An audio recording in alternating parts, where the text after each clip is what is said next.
Hello guys, welcome back to my channel. I'm Patty and I'm currently based here in Germany and training to become a nurse. For today's video, we will talk about the B2-Prüfung. So if you will be taking the B2-Prüfung tech, then this video might help you, so stay tuned. So how did I actually prepare for the exam? During my preparation for the exam, I was already attending a CN's course. It was kind of advanced for the exam, but it was really helpful. It gave me a lot of input that I was able to use during my exam. And I actually tried to look for online tutors, but unfortunately, they didn't have or they weren't offering this type of courses during that time. There are also private language schools, but they are more expensive compared to online tutors.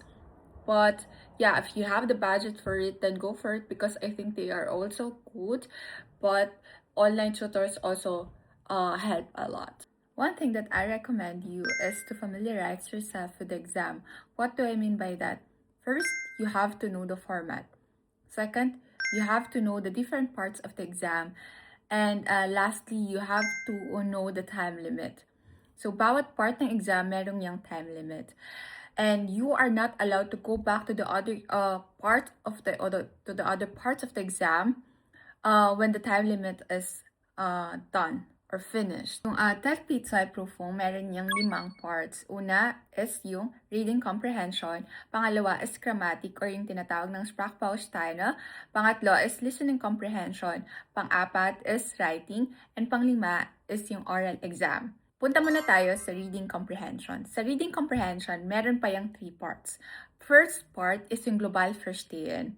Dito, meron kang makikitang mga 5 article, tapos 10 title. Yung gagawin mo lang is hahanapin mo yung title ng bawat article. So, yun yung tinatawag nilang Zuordnungsaufgabe. Yung part 2 is Details verstehen. So, may babasahin kang isa lang na napakahabang article. And then, under that, merong 5 questions na multiple choice naman. At nakabase yung sagot doon sa binasa mo na article. So, very important dito na naintindihan mo talaga yung article at wala kang masasayang na oras.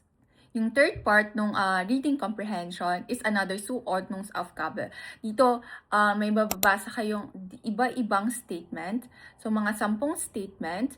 And then, meron iba't ibang article. Dito sa statement na to, yung mga statement, kailangan hanapin nyo yung dinedescribe niya ng article.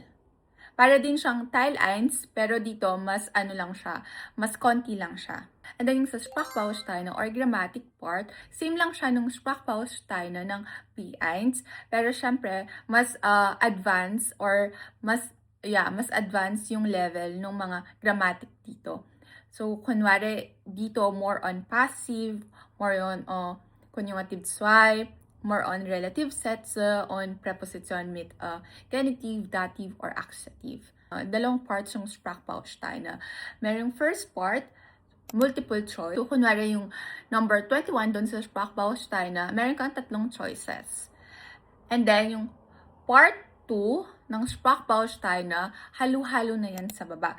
So, kunwari hinahanap mo yung mga 10 answer, mga 12 or 13 lang yung mga choices mo.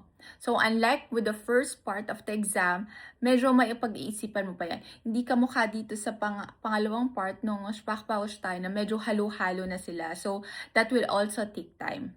Sa listening comprehension naman, 3 parts din yan. Yung first part, 5 richtig oder falsch Aufgaben. So, may pakikinggan kayo, tapos sasagutan mo lang richtig oder falsch. Yung Teil 2, 10 naman na richtig oder falsch Aufgabe. Und pangatlo is 5 ulit na richtig oder falsch. Sa schriftliche naman or sa written exam, meron kayong 2 pagpipilian. So, for example, merong Beschwerden, merong oder Beschwerdebrief, meron naman bitte Informationen. So, kung ano yung na-practice nyo, yun yung piliin nyo. For example, napili mo sa Schreiben is yung bitte Informationen. So dito, meron silang ipapakita na Anzeige, kailangan mong basahin yon about sa firma.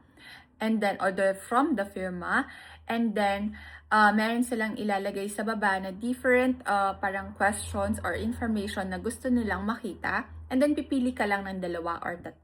And meron din points kapag kumpleto yung email mo or yung letter mo. Dapat makita nila doon yung absender, yung Anschrift, Datum, Betreffzeile, very important, Anrede, yan yung Sehr geehrte Damen und Herren, and then meron ka din Schlussformel, yan yung mit freundlichen Grüßen, ...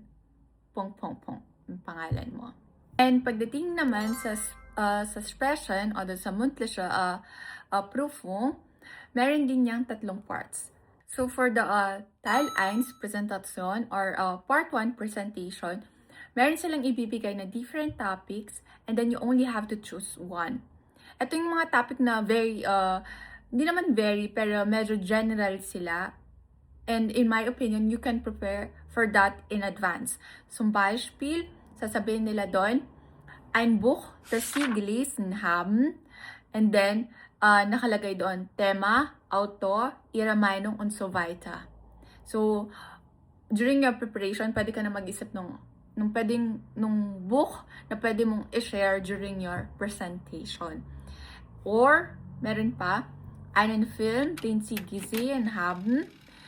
Ganun din, Thema, Handlung, Schauspieler, Ihre Meinung, und so weiter. Or pwede din na personal yung piliin mo tulad nung eine Reise, die Sie unternommen haben.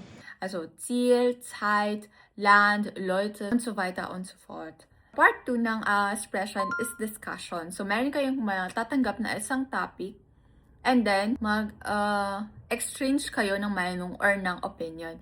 Usually, yung mga topic na yan yung dapat pang ipagbawal yung cellphone sa mga bata, dapat pang ipagbawal yung cellphone sa school, dapat ba magkahiwalay ang school ng mga babae sa school ng mga lalaki, ganyan. Very allgemein, very general yung mga topic na binibigay nila. Teil 3 is yung Problemlösung.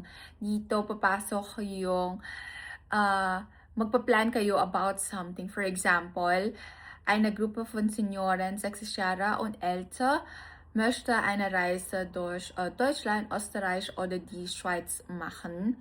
Sie sollen der Gruppe bei der Planung und beim Erstellen eines Programms helfen. So, yung aufgabe nyo dito, kailangan yung gumawa ng mag-organize for the elderly people. So, ganun lang siya, para siyang B1. Dito sa part na to, very helpful yung mga ready-meal, no?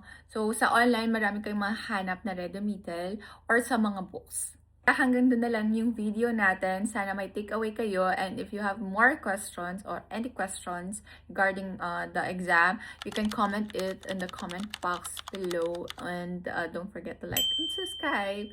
Bye!